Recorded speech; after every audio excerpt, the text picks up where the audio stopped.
ऐसे लिखना पड़ेगा। वेक्टर्स, ये अपने नए चैप्टर का नाम है, बड़ा प्यारा सा चैप्टर है और ये भी एक तरह से बेसिक मैथमेटिक्स का ही पार्ट है, बट ये इतना डिफरेंट आपको नहीं लगेगा, मतलब बहुत हद तक इसमें आपको फिजिक्स की फील आ रही होगी। कैलकुलस आपने किया है, कैलकुलस में भी बहुत हद तक मैंने फिजिक्स को लाने की कोशिश करी थी, बट अभी हम लोग जिस चैप्टर की बात कर रहे हैं वो वेक्टर है, मैथमेटिक्स का ही पार्ट है।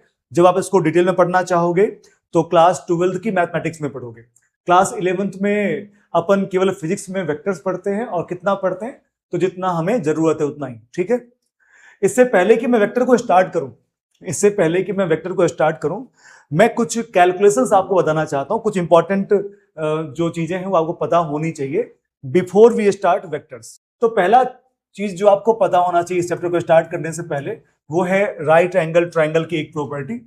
राइट एंगल ट्रायंगल में ये एक राइट एंगल ट्रायंगल है, इसका ये एंगल 90 डिग्री है। इस एंगल को मैं थीटा कह दूं तो इस एंगल के लिए ये परपेंडिकुलर, ये बेस और ये हाइपोटेनस, सही है क्या। और आप सबको पता है कि पाइथागोरस थ्योरम यहाँ पर बहुत अच्छे तरीके से काम करेगा, और पाइथागोरस थ्योरम के हिसाब से B square plus P square equals to H square होगा, ये आप पहले से जानते हो। यस और नो, एक बार कंफर्म कर दीजिए आप सब अपने एंड से। सबको ही जानते हो, गुड। अब इसी में अपन एक मॉडिफिकेशन करेंगे, शायद आपने ये बेसिक मैथमेटिक्स में पढ़ा भी होगा, मतलब ट्रायंगल से जुड़ा हुआ एक और रिजल्ट है जो आपको ध्यान रखना चाहिए, और अगर आपको नहीं पता है तभी उसको अपन डिराइव भी करेंगे। मान लो एक ट्रायंगल है जो राइट एंगल ट्रायंगल नहीं है, मतलब एक सिंपल सा ट्रायंगल अपन ड्रॉ कर रहे हैं, यहां पर देखना, एक ये ट्रायंगल ड्रॉ कर रहे हैं अपन ऐसे, और इसका जो ये साइड है इसको मैं ए बोल देता हूं, इस साइड के लेंथ को बी बोल देता हूं, और इस साइड के लेंथ को सी बोल देता हूं। और ए और बी के बीच का जो एक्सटर्नल एंगल है, एक्सटीरियर एंगल बोल सकते हो आप, ये एक्सटीरियर एंगल, इसको मैं थीटा कह दे रहा हूं। अगर मुझे किसी ट्रायंगल के दो साइड का लेंथ मालूम है, उसके बीच का एक्सटीरियर एंगल मालूम है, तो मैं उसके सामने वाले साइड का लेंथ बता सकता हूं, और साथ में ये दोनों एंगल भी बता सकता हूं। ये एंगल मैं अल्फा कह दूं तो ये भी बता सकता हूं। और ये कितना होता है मैं लिख देता हूं रिजल्ट पहले, फिर अपन बाद में बात करेंगे कि ये कैसे होता है। तो अगर आप यहां पर लिखोगे सी कितना होगा, तो सी हो जाएगा under root A square plus B square plus 2ab cos theta, इसके बराबर हो जाएगा ये। और अगर आप अल्फा पूछोगे ना, तो यहां पर tan के टर्म में मैं अल्फा लिख देता हूं, और tan अल्फा की जो वैल्यू है वो कितना है आप देखना बेटा, तो ये है b of sine theta upon a plus B cos theta. मतलब a और b गिवन था और मुझे c पता करना था, a और b पहले से गिवन था और मुझे c पता करना था, और इसीलिए ट्रायंगल का मैंने ये फॉर्मूला यूज किया, और ये जो रिजल्ट दिख रहा है आप लोगों को, ये रिजल्ट कहीं ना कहीं पाइथागोरस थ्योरम से ही आया हुआ है। शायद मैंने इसको बेसिक मैथमेटिक्स में आपको बताया होगा, अगर फिर भी अगर आपको लगता है कि आपको नहीं मालूम है तो आप इसको एक बार देख लो, मैं इसे प्रूफ कर देता हूं। बड़ा सिंपल सा इसका प्रूफ होता है, कुछ भी डिफिकल्ट नहीं होता। यहां पर चेक करेंगे आप सब चेक करेंगे। एक ट्रायंगल है जो बिल्कुल राइट एंगल ट्रायंगल नहीं है, और ये देखना ऐसा मैंने ट्रायंगल बना दिया, ये लेंथ है a और ये साइड का लेंथ है b और ये एक्सटीरियर एंगल है थीटा, और मुझे ये लेंथ निकालना है किसके टर्म में बेटा, तो जो मुझे मालूम है, क्या क्या मालूम है, a मालूम है, b मालूम है और थीटा मालूम है, तो मुझे c फाइंड आउट करना है a b और थीटा के टर्म में। क्या इसमें कोई दिक्कत है आप सबको, देख लीजिए एक बार, सही है ना। तो a b और थीटा के टर्म में मुझे क्या निकालना है, c निकालना है। अब इसके लिए मैं एक छोटा सा कंस्ट्रक्शन करूंगा इसके अंदर, आप उस कंस्ट्रक्शन पे ध्यान देना। मैं यहां से एक लाइन ड्रॉ कर रहा हूं, ऐसे परपेंडिकुलर ड्रॉप करने की कोशिश कर रहा हूं, और एक लाइन ये ड्रॉप कर रहा हूं ऐसे। दोनों जहां मिलेंगे ना बेटा, यहां पर एंगल बनेगा 90 डिग्री, मतलब मैंने इसको एक्सटेंड कर दिया और इस पे मैंने एक परपेंडिकुलर ड्रॉप कर दिया, किस लाइन पे, इस लाइन के ऊपर। और अगर आपको राइट एंगल ट्रायंगल की प्रॉपर्टी मालूम हो, कौन सी प्रॉपर्टी भाई साहब, देखना अच्छे से, ये मैं प्रॉपर्टी आपको दिखा रहा हूं। ये एंगल थीटा है, अगर ये b है तो मुझे बताना बेटा ये लेंथ आप सबको पता है कितना हो जाएगा, b cos थीटा, और सामने वाला थीटा के सामने वाला क्या हो जाएगा, b sin थीटा। क्या ये मैंने आपको पहले से बता रखा है। राइट एंगल ट्रायंगल के लिए जब आप ट्रिग्नोमेट्री पढ़ रहे थे ना, तो मैंने आपको कहा था कि ये रिजल्ट आप डायरेक्ट याद रखोगे। एक बार कंफर्म करिए आप सब कि ये आप सबको पहले से पता है कि नहीं। ये वाला पार्ट याद है सबको? कंफर्म करिए फटाफट। ओके, तो जब मुझे ये रिजल्ट मालूम है तो मुझे यहां से यहां तक का लेंथ तो पहले से मालूम है ए, और ये राइट एंगल ट्रायंगल बिल्कुल उसके जैसा यहां दिख रहा है मुझे। तो अगर मुझे हाइपोटेनस मालूम है तो बेस निकालना हो तो बेस को मुझे लिखना पड़ेगा बी कॉस थीटा, और ये जो दिख रहा है हाइट यहां से यहां तक का, ये मुझे लिखना पड़ेगा बी साइन थीटा। सही है क्या? और अगर मैं आपको कहूं कि आप केवल और केवल इस बड़े वाले राइट एंगल ट्रायंगल पे ध्यान दो, किस पे ध्यान दो भाई? बड़े वाले राइट एंगल ट्रायंगल पे ध्यान दो, तो आप बोलोगे ये रहा पूरे ट्रायंगल का बेस, यानी कि यहां से यहां तक पूरा क्या हो गया? बेस हो गया। और बेस का लेंथ मैं लिख ही देता हूं, ये कितना हो जाएगा? A plus B cos theta. Height तो बी साइन थीटा रहने वाला है, और सी हो जाएगा इस राइट एंगल ट्रायंगल का हाइपोटेनस। सही है? यहां तक कोई दिक्कत तो नहीं है? और अगर ये राइट एंगल ट्रायंगल है तो पाइथागोरस थ्योरम यहां काम करना चाहिए, और उसके हिसाब से अगर आप बात करोगे ना तो अकॉर्डिंग टू पाइथागोरस थ्योरम आप क्या लिख पाओगे बेटा? C square equals to, C यानी कि hypotenuse square equals to base square plus perpendicular square. Base कितना है देखो तो A plus B cos theta, इसका स्क्वायर करोगे, और साथ में आप परपेंडिकुलर है बी साइन थीटा, आप इसका होल स्क्वायर करोगे। सही है ना? और अगर आप ये करोगे तो मैं इसको एक बार और प्रोसीड कर देता हूं थोड़ा सा, ये हो जाएगा A square plus B square cos square theta, और यहां पर बेटा बच जाएगा 2 times A B cos theta, और साथ में ये बच जाएगा B square and sine square theta. एक बार चेक करना कि मैंने सही से इसको स्क्वायर किया कि नहीं किया, यानी कि ए प्लस बी के होल स्क्वायर का एक फॉर्मेट है, तो आप एक बार चेक कर लो ये मैंने सही किया कि नहीं किया। फटाफट चेक करिए, फटाफट चेक करिए सब कोई। जैसे मैं लिख रहा हूं आप लोग चेक करते चले जाएंगे कि मैंने कुछ गलत तो नहीं लिख दिया है ना। अभी वेक्टर स्टार्ट करने से पहले कुछ मैथमेटिक्स अपन को साफ साफ आनी चाहिए। तो ये तो मैंने लिख दिया यहां तक। अब बात रही कि इसके अंदर कुछ और कर सकते हैं क्या, तो बिल्कुल कर सकते हैं। यहां पर बेटा देखना, ये है B cos square, B square cos square theta, और ये टर्म है B square sine square theta, और दोनों में अगर आप बी स्क्वायर कॉमन लोगे तो ये बच जाएगा cos square theta plus sign square theta, जो कि होता है 1। वैसे मैं लिख देता हूं ताकि आप लोगों को किसी भी कंडीशन में कोई कंफ्यूजन ना हो। तो सी स्क्वायर कितना हो जाएगा? ए स्क्वायर तो यहां पे रहेगा ही, साथ में क्या हो जाएगा? बी स्क्वायर, और ये हो जाएगा cos square theta plus sign square theta, और साथ में बच जाएगा देखो तो 2ab कॉस थीटा।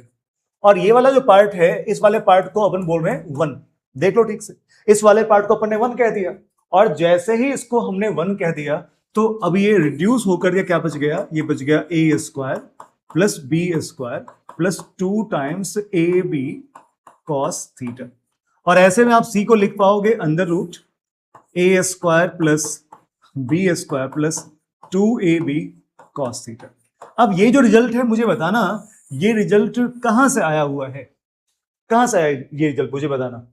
तो आप बोलोगे सर आपने तो पाइथागोरस थ्योरम ही तो लगाया, माना कि ट्रायंगल कुछ और था, आपने कुछ मॉडिफिकेशंस किए, लेकिन लास्ट में एंड में आपने पाइथागोरस थ्योरम को ही यूज किया और उससे ये रिजल्ट मिला। ये जो रिजल्ट मिला वो उसी से मिला है। अब इस रिजल्ट की क्या खास बात है? तो इस रिजल्ट की खास बात यह है कि अब से कोई भी एक ऐसा ट्रायंगल जिसके बारे में, मतलब जिसके बारे में मेरे पास 2 इंफॉर्मेशन हो, मतलब 2 साइड का लेंथ दिया हो और उसके बीच का एक्सटीरियर एंगल गिवन हो, मतलब कोई भी 2 साइड गिवन हो और उसके बीच का एक्सटीरियर एंगल गिवन हो, तो ऐसे में अपन आसानी से उस एक्सटीरियर एंगल के सामने वाला जो साइड है, अपोजिट साइड है जो बच गया है, वो साइड आसानी से निकाल सकते हैं। एक बार इसके ऊपर एक क्वेश्चन देख लेते हैं। अच्छा, एक टर्म इसके अंदर और था tan अल्फा वाला, ये एंगल मुझे निकालना है। ये एंगल कितना हो जाएगा? इसको मैं अल्फा बोल देता हूं, तो इसको अपन बोलेंगे tan अल्फा, और tan अल्फा की बेटा वैल्यू कितनी हो जाएगी? तो बड़े वाले राइट एंगल ट्रायंगल में tan अल्फा इक्वल्स टू, ये है परपेंडिकुलर और ये है बेस, तो परपेंडिकुलर है b साइन थीटा और बेस कितना है? a plus B cos theta. तो मैं इसको यहां लिख देता हूं, ये कितना हो जाएगा देखना, ये हो जाएगा b sine theta upon a plus B cos theta. देखो हमें पढ़ना है वेक्टर्स, लेकिन होता यह है ना कि जब टीचर्स आपको वेक्टर्स पढ़ा रहे होते हैं तो बीच में ये वाला कैलकुलेशन लेके आ जाते हैं और फिर आपको बताते हैं वो कि ये वेक्टर का कैलकुलेशन है भाई, और पता नहीं आपके दिमाग में कहां से ये बैठ जाता है कि ये जो कैलकुलेशन मैंने अभी किया वो वेक्टर का कैलकुलेशन है, जबकि इसमें वेक्टर जैसा कुछ भी नहीं है। एक्चुअली में ये किसी ट्रायंगल के लिए कैलकुलेशन है और इसके लिए मैंने केवल और केवल ट्रिग्नोमेट्री का यूज किया है। सही बात बोल रहा हूं कि नहीं बोल रहा हूं? इसमें आपको बताओ कि इसमें मैंने ट्रायंगल के लिए काम किया ना, इसमें आपको कुछ लग रहा है अलग सा कोई कॉन्सेप्ट? एक पाइथागोरस थ्योरम है, एक साइन थीटा कॉस थीटा का यूज यहां पे हो गया और एक टैन थीटा का यूज यहां पे हो गया। सो ओवरऑल हमने यहां पर ट्रिग्नोमेट्रिक रेशियो और फिर पाइथागोरस थ्योरम का यूज किया, तो कुल मिलाकर के ये सिंपल ट्रिग्नोमेट्री का ही पार्ट है। इसमें कुछ भी वेक्टर जैसा अभी तो नहीं लग रहा है मुझे। आप लोगों में किसी को लग रहा है तो मुझे बता दो जल्दी से। लग रहा है किसी को? सिंपल है ना? चलो एक क्वेश्चन कर लेते हैं इसके ऊपर, इसके ऊपर एक क्वेश्चन कर लेते हैं, इसके ऊपर एक क्वेश्चन कर लेते हैं। एक क्वेश्चन सुनोगे, एक कोई यहां पर एक ट्रायंगल है जिसके दो साइड्स मैंने यहां पर ड्रॉ कर दिए, साइड्स का लेंथ L है और दोनों के बीच का एंगल थीटा है। आपसे पूछा कि बताओ इस दोनों पॉइंट को ज्वाइन करने वाला थर्ड साइड, अगर इसको मैं कैपिटल L कह दूं तो मुझे बताओ इसका लेंथ क्या हो जाएगा। देखो एक बार क्वेश्चन क्या गिवन है, क्वेश्चन चेक करो एक बार क्या क्वेश्चन गिवन है। एक कोई ट्रायंगल है जिसके दो साइड का लेंथ मुझे मालूम है, दोनों के बीच का इंटरनल एंगल मालूम है थीटा, एक्सटर्नल नहीं मालूम है, इंटरनल एंगल मालूम है। और इंटरनल एंगल मालूम है और मुझसे सामने वाला साइड पूछा गया कि बताओ इस capital L length, capital L side का जो लेंथ है, मतलब ये जो साइड इसका लेंथ जो कैपिटल L हमने बोला है वो कितना हो जाएगा, ये हमसे पूछा गया। तो इसका सॉल्यूशन मैं पिछले वाले तरीके से ही करना चाहता हूं। तो इसको कैसे करेंगे, सोचो एक बार कैसे करेंगे अपन, क्या करना चाहिए अपन को यहां पर। पिछली बार क्या बताया था मैंने, अभी जो क्वेश्चन मैंने कराया उसमें क्या बताया था? अगर पिछला रिजल्ट आप देखोगे ना, उसके डायग्राम को चेक करिए आप सब। इसमें क्या क्या गिवन था बेटा? इसमें गिवन था अपन को साइड लेंथ और उसके बीच का एक्सटर्नल एंगल। इस बार क्या गिवन है? इस बार क्या गिवन है? साइड लेंथ और इंटरनल एंगल। हमें क्या चाहिए था? External angle, right? तो क्या अगर मुझे इंटरनल एंगल मालूम है तो क्या अपन एक्सटर्नल एंगल नहीं निकाल सकते? तो यहां पर एक्सटर्नल या एक्सटीरियर एंगल जो भी आप इसको नाम देते हो, ये आपको निकालना है। तो ये एंगल मेरे ख्याल से आप लोग बड़े आसानी से कह सकते हो, it must be 180 degree minus theta. अरे बोलो हाँ कि ना, ये कितना हो जाएगा? 180 डिग्री माइनस थीटा। अरे आपको जो चाहिए वो तो निकालोगे ना कहीं से भी ला करके, तो निकाल दिया आपने। अब आपको क्या यूज करना है? फॉर्मूला, यानी कि ट्रायंगल के दो साइड लेंथ मालूम है, दोनों के बीच का एक्सटीरियर एंगल मालूम है, सामने वाले साइड का लेंथ फाइंड आउट करना है। तो बोलोगे सब बड़ा सिंपल है, सामने वाले साइड का लेंथ हो जाएगा under root A square. Result देखो क्या था, रिजल्ट चेक करो क्या था यहाँ पर रिजल्ट। ये रिजल्ट आपको याद रखना है, A square plus B square plus 2ab cos theta. A square मतलब अपना दोनों साइड लेंथ बराबर ही है, तो अपन लिखेंगे L square plus L square plus 2 times A into B, मतलब एल इंटू एल, और साथ में cos of external angle that will be cos 180 degree minus theta. ऐसा लिख लो, क्या दिक्कत है? समझ में आया सबको कि नहीं आया? और अगर आपने ऐसा लिख दिया तो एक काम करते हैं अपन, ये एल स्क्वायर और एल स्क्वायर 2l स्क्वायर, ये भी 2l स्क्वायर, तो 2l स्क्वायर आप कॉमन ले लो, तो ये 2l स्क्वायर और 2l स्क्वायर कॉमन आ जाएगा, तो यहां बच जाएगा 1 और ये बच जाएगा cos 180 माइनस थीटा। आप में से कोई बताएगा कि cos 180 डिग्री माइनस थीटा कितना होगा?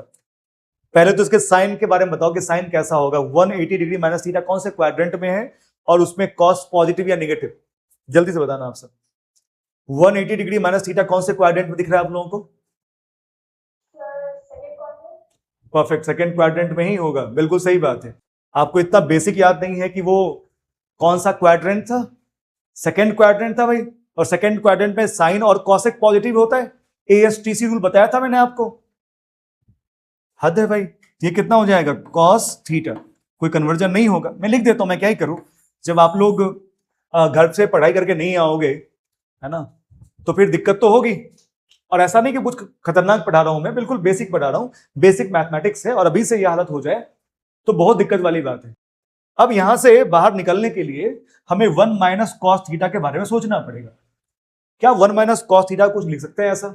तो कल मैंने एक रिजल्ट याद करवाया था आपको, अगर याद हो, या फिर ट्रिग्नोमेट्री में अगर आपने पढ़ा हो तो आपको याद होगा कि 1 माइनस कॉस थीटा को आप लिख सकते हैं 2 times sign square theta by 2।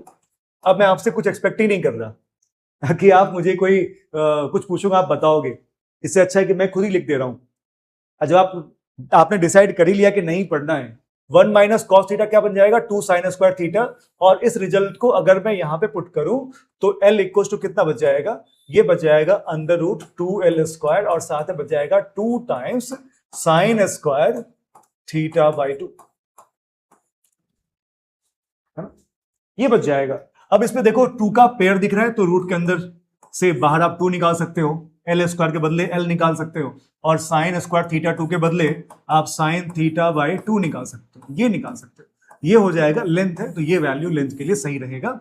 और ये वैल्यू हमने यहां पर कैलकुलेट किया, एक बार आप चेक करो, कैलकुलेशन चेक करिए और देखिए मैंने कैसे उस फॉर्मूले का यूज करके यहां पर एक ट्रायंगल का थर्ड साइड निकाला है।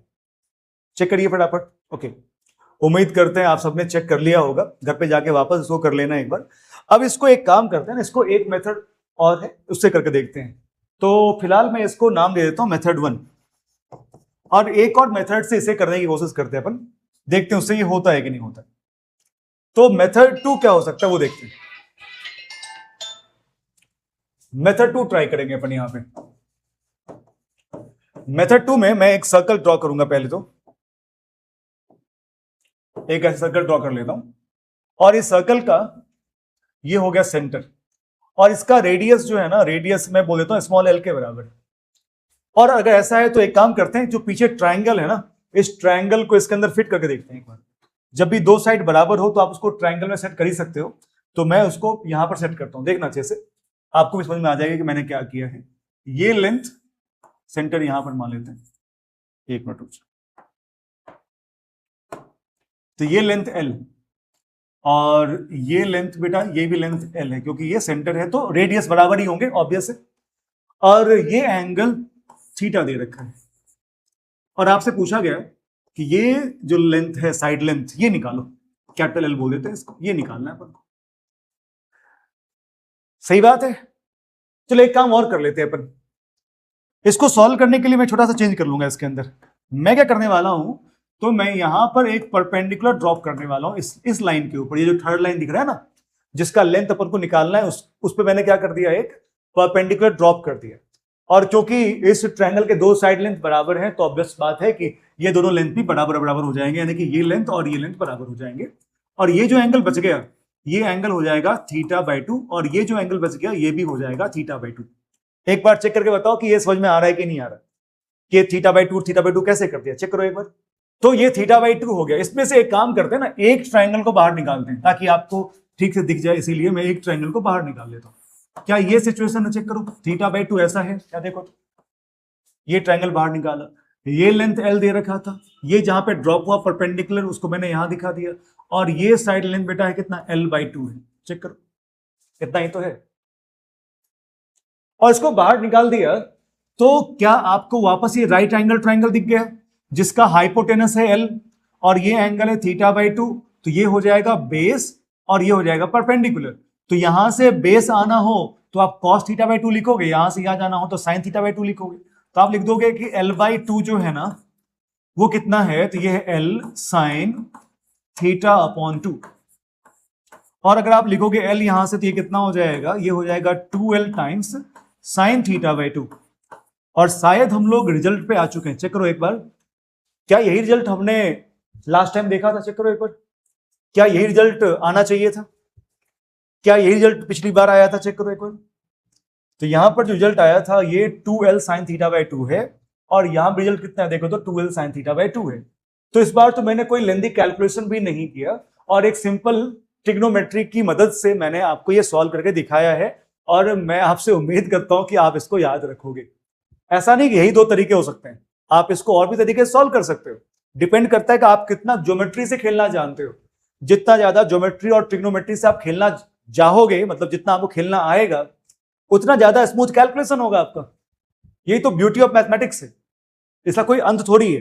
हो सकता है कि आपको इससे बेटर कोई सॉल्यूशन मिल जाए, ये डिपेंड करता है कि आपका एफर्ट इस सब्जेक्ट पे कितना है। आपको कई बार लगता है कि होमवर्क करने से ही मैथमेटिक्स कंप्लीट हो जाता है या कोई सब्जेक्ट कंप्लीट हो जाता है, तो ये आपकी ना समझिए। जो आपका होमवर्क है ना वो मिनिमम एक मिनिमम डिसिप्लिन है कि आप इसको फॉलो कर लो। मैक्सिमम का तो कोई लिमिट ही नहीं है, वो तो आपके ऊपर डिपेंड करता है कि आपकी क्या एबिलिटी है, आप कितना कर सकते हैं। ओके, तो आप एक बार देखो और मुझे बताओ कि यहां तक कोई दिक्कत है किसी को। देखो मैं क्या कह रहा था कि अगर हमारे पास एक सर्कल है, इस तरह से एक कोई सर्कल मैंने बना दिया, अब इस सर्कल का कहीं ना कहीं सेंटर भी होगा, बोलो। तो बेटा मान लो सेंटर यहां पे है, ये इसका डायामीटर है, और डायामीटर को मैं ए और बी बोल देता हूं ऐसे करके, सेंटर ये ओरिजिन ऐसे बोल देते हैं अपन, चलेगा। इसका रेडियस कुछ हो सकता है।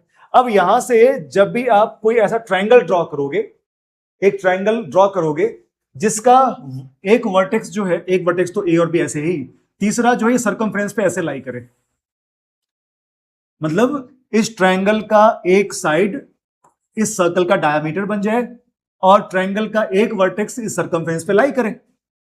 अगर ये सिचुएशन है तो इस बात की पूरी गारंटी है कि ये एंगल हमेशा ही 90 डिग्री ही होगा। अब इसकी प्रॉपर्टी आप पढ़ लेना कि भाई साहब ये एंगल है 180 डिग्री, तो इसका हाफ ये एंगल होता है, प्रॉपर्टी से आपको पता होगा, और आपको शायद ये थ्योरम प्रूव भी करना होता है क्लास 10th में, तो एक बार जाके उस चीज को ट्राई करना और देखना उसमें ये क्या था। तो ये एंगल होगा 90 डिग्री, और इसका भी यूज करके हम बहुत सारे अच्छे अच्छे क्वेश्चंस को आसानी से सॉल्व कर सकते हैं, और खासकर वेक्टर्स में तो ये हमारा काफी मदद करता है। और फिलहाल अगर मैं पिछले क्वेश्चंस के बारे में बात करूं, जो लास्ट क्वेश्चन मैंने बताया उसके बारे में अगर मैं बात करूं, तो उस क्वेश्चन को भी इस डायग्राम की मदद से, यानी कि इस प्रॉपर्टी की मदद से सॉल्व कर सकते हैं। तो मैं यहां पर मेथड 3 लिख देता हूं बेटा आप लोगों के लिए। क्या मेथड 3 देखना चाहिए? पहले तो ये सर्कल है हमारा, सर्कल ड्रॉ कर दिया, सर्कल का कहीं ना कहीं सेंटर होगा भाई, तो ये सेंटर सर्कल का है। सर देखो ना, ये ऐसे, ये लेंथ स्मॉल एल था क्वेश्चन में, ये लेंथ भी स्मॉल एल था क्वेश्चन में सर, और ये कैपिटल एल लेंथ निकालने के लिए बोला गया था। ये एंगल थीटा था सर। अब बताओ उसमें आप वो कौन सा मेथड लगा लोगे, जल्दी कह दो। कोई बात नहीं, अपन लगाएंगे, देखना अच्छे से। मैं क्या करता हूं इसमें, यहां पर ऐसे करके इस लाइन को ऐसे एक्सटेंड कर देता हूं, ऐसे एक्सटेंड कर सकते हैं क्या? और अगर मैं यहां से इस लाइन को ज्वाइन कर दूं तो ये एंगल हो जाएगा 90 डिग्री। कितना हो जाएगा? 90 डिग्री। अच्छा, ये लेंथ एल है, तो क्या रेडियस अगर एल के बराबर, है तो ये लेंथ भी एल होना चाहिए, और ये पूरा 2l हो जाएगा। अब इस वाले साइड का कोई जरूरत नहीं है, सो ऐसे कट कर दो, कोई जरूरत नहीं है। अब बस आप इस राइट एंगल ट्रायंगल को देखो जिसका हाइपोटेनस आपको मालूम है, बस आपको कोई एक एंगल मालूम होना चाहिए। कौन सा एंगल भाई, कौन सा एंगल वो चेक करो। ये एंगल थीटा है, ये एंगल थीटा, तो ये एंगल कितना हो जाएगा एक बार बताना मुझे आप सब। अगर ये एंगल थीटा है तो ये एंगल कितना हो जाएगा? अगर मैं यहां पर एक परपेंडिकुलर ड्रॉप कर दूं पिछले बार की तरह, तो ये एंगल हो जाएगा θ/2 और ये एंगल हो जाएगा 90 डिग्री माइनस θ/2। इतना ही करना था मुझे, अब अपना काम हो चुका है। ये 90 डिग्री माइनस θ/2, तो ये एंगल हो जाएगा θ/2। अब मुझे ये कैपिटल एल निकालना है, तो ये राइट एंगल ट्रायंगल सबको दिख रहा होगा, राइट एंगल ट्रायंगल का ये हाइपोटेनस है, तो इस एंगल के लिए ये बन जाएगा बेस और ये बन जाएगा परपेंडिकुलर। और यहां से जब आप यहां आओगे तो आप cos θ/2 लगाओगे, यहां पे आप sin θ/2 लगाओगे, तो आप लिखोगे L इक्वल्स टू, ये जो डायमीटर है वो 2l है, 2l टाइम्स sin θ/2। देखो ना, फिर से वही रिजल्ट आ गया, आया कि नहीं आया? फिर से सेम रिजल्ट आपके सामने, फिर से सेम रिजल्ट आपके सामने है। क्या आपको समझ में आया कि हम कितने तरीके से एक ही काम को कर सकते हैं? And this is the beauty of geometry. जितना अच्छा ज्योमेट्री आपको आता है, आप डायग्राम वाले क्वेश्चंस में उतना ही खेल सकते हो। एक बार आप कंफर्म करिए कि ये बातें आपको समझ में आई कि नहीं आई।